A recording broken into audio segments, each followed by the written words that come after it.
শীত বেড়েছে উত্তরের জেলাগুলোতে। হিম বাতাসে কাবু জনজীবন, ব্যাহত হচ্ছে স্বাভাবিক কার্যক্রম। বিস্তারিত জানাতে নওগাঁ বাস টার্মিনাল এলাকায় আছেন সহকর্মী এমআর রকি এবং ঠাকুরগাঁও শহরে আছেন জিয়াউর রহমান বকুল। সরাসরি প্রথমেই যাচ্ছি রকির কাছে। কনকনে হিম বাতাস এই মুহূর্তে জনপদের উপর দিয়ে বয়ে যাওয়ার কারণে স্বাভাবিকভাবেই সকালে যারা কাজের সন্ধানে বের হচ্ছেন তীব্র কষ্ট অনুভূত হচ্ছে এবং গত কয়েকদিন কিন্তু শীতের যে ধকল তা কিন্তু ওঠানামা করছিল। 2-3 দিন শীতের প্রকোপটা কিছুটা কম থাকলেও গতকাল থেকে কিন্তু নতুন করে এই জনপদের উপর দিয়ে হিম বাতাস বয়ে যাচ্ছে এবং আবহাওয়া অফিসের যে বার্তা দিচ্ছে তা হলো যে চলতি সপ্তাহের এই আজ থেকে নতুন করে শীতের যে ধকল তা কিন্তু আবার জানান দিচ্ছে যে শীতের তীব্রতা আবারও বেড়েছে এবং আবহাওয়া অফিসের যে তাপমাত্রা তা কিন্তু গত 2-3 দিনের চেয়ে কিছুটা তাপমাত্রার পারদ ওঠানামা করছে, তাপমাত্রা বেড়েছে, কিন্তু পৌষের এই দ্বিতীয় শেষ সপ্তাহে এসে তীব্র শীত যে তার প্রকৃত রূপটি তা কিন্তু জানান দিচ্ছে। শীতের এবার কিছুটা ওঠানামা করছিল, নতুন করে শীত জেঁকে বসার যে প্রস্তুতি তা কিন্তু আবার আমরা দেখতে পাচ্ছিলাম। বরেন্দ্র জনপদে শীত সবসময় কিছুটা বেশি অনুভূত হয়ে থাকে। উত্তরের যে হিম বাতাস, বিশেষ করে হিমালয় লাগোয়া হওয়ার কারণে হিম বাতাস এই জনপদের উপর দিয়ে বয়ে যায়। স্বাভাবিকভাবে এই বাতাসের কারণে এই জনপদের মানুষ কিন্তু অনেকটা কাবু হয়ে থাকে এই শীতের দাপটে।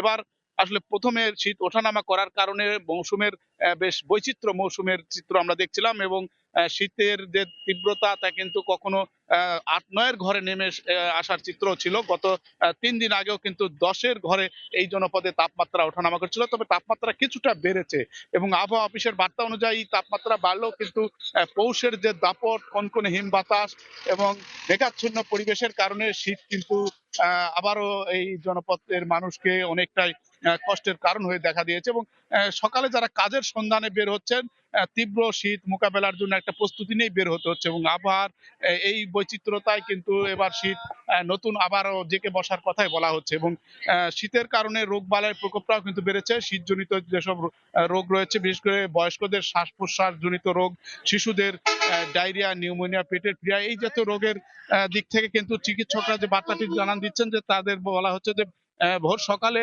প্রয়োজন ছাড়া শিশুদের বের না করার কথাই বলা হয়েছে এবং বয়স্কদের ক্ষেত্রেও একই সতর্কতা এবং বাড়তি একটা তাগিদের কথা বলা হচ্ছে। তবে শীতের এই মুহূর্তে আসলে গরম কাপড়ের যে চিত্রটি সেই জায়গায় আসলে আমরা দেখছিলাম যে এবার প্রশাসনের পক্ষ থেকে খুব অপ্রতুল সহযোগিতার হাত বাড়ানো হয়েছে। জেলা প্রশাসনের পক্ষ থেকে নওগাঁয় 50,000 গরম কাপড় তারা কিন্তু সরবরাহের কথা জানিয়েছে। তবে একেবারে এই জনপদে শীতের যে তীব্রতা তা কিন্তু সরাসরি অনুভূত হয়। ভর মৌসুম চলছে এই মুহূর্তে। বুড়ো চাষাবাদের সকালে কাজের সন্ধানে যারা বের হচ্ছেন কাজ করার জন্য, তারা কিন্তু এই তীব্র ঠান্ডার পানিতে নামতে পারছেন না, এমন চিত্র কিন্তু আমরা দেখছিলাম গত কয়েকদিন ধরে। শীতের আমরা আরো খবর জানবো, আমাদের সহকর্মী রয়েছেন জিয়াউর রহমান বকুল ঠাকুরগাঁয়ে, জানাবেন সেখানকার সার্বিক শীতের চিত্র। ধন্যবাদ রকি। উত্তরের যেই রংপুর বিভাগ রয়েছে সেই রংপুর বিভাগের মধ্যে ঠাকুরগাঁয়েও কিন্তু তীব্র শীত অনুভূতিও হচ্ছে নতুন করে।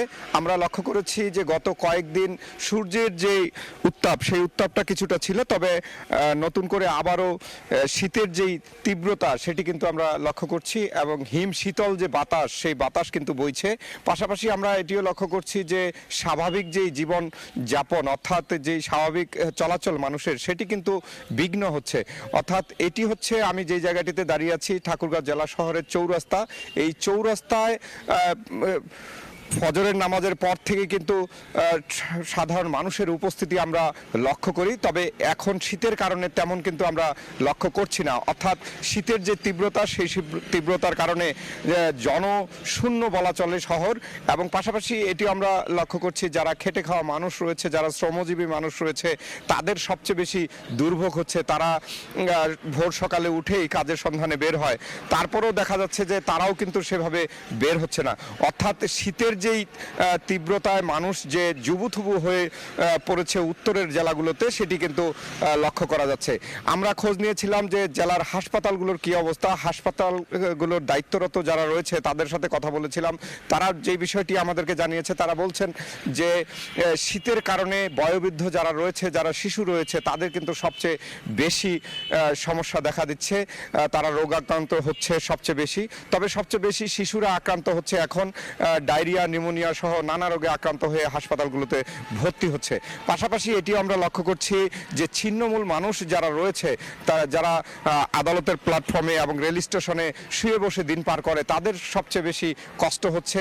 কারণ শীতের কারণে, শীতের যে তীব্রতা, সেই গরম কাপড়ের অভাবে তারা কিন্তু দিন পার করছে। আমরা কথা বলেছিলাম জেলা প্রশাসকের সাথে যে শীতবস্ত্র নিয়ে, যে বরাবরই যেভাবে শীতবস্ত্র বিতরণ করা হয় এই জেলায়, এবারও কিন্তু সেভাবেই শীতবস্ত্র বিতরণ করছে জেলা প্রশাসনের পক্ষ থেকে। তবে অন্যান্য বারের তুলনায় এবার কিছুটা কম, কারণ জেলা প্রশাসনের পক্ষ থেকে তারা যেভাবে হচ্ছে শীতবস্ত্র দিয়ে প্রত্যেকটি উপজেলায় শীতবস্ত্র প্রদান করা হয়, সেই উপজেলা থেকে পরবর্তী সময়ে ইউনিয়ন পরিষদের যে জনপ্রতিনিধিরা রয়েছে তারা তাদের কাছে প্রদান করেন, পরবর্তীতে সাধারণ মানুষে সেগুলো বিতরণ করা হয়। এবার কিন্তু একটু ভিন্নতা দেখা যাচ্ছে, কারণ অনেক ইউনিয়নে দেখা গেছে যে জনপ্রতিনিধিরা নেই, সে কারণেই সেখানকার সংশ্লিষ্ট ইউপি সচিব বা প্যানেল চেয়ারম্যান তাদের মাধ্যমে বিতরণ করা হচ্ছে।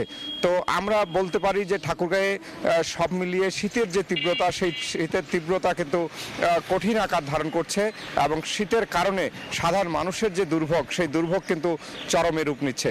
তো এই ছিল ঠাকুরগাঁয়ের শীতের পরিস্থিতি নিয়ে সবশেষ। সরাসরি যুক্ত ছিলাম পঞ্চগড়ে, তার আগে ছিলাম নওগাঁতে।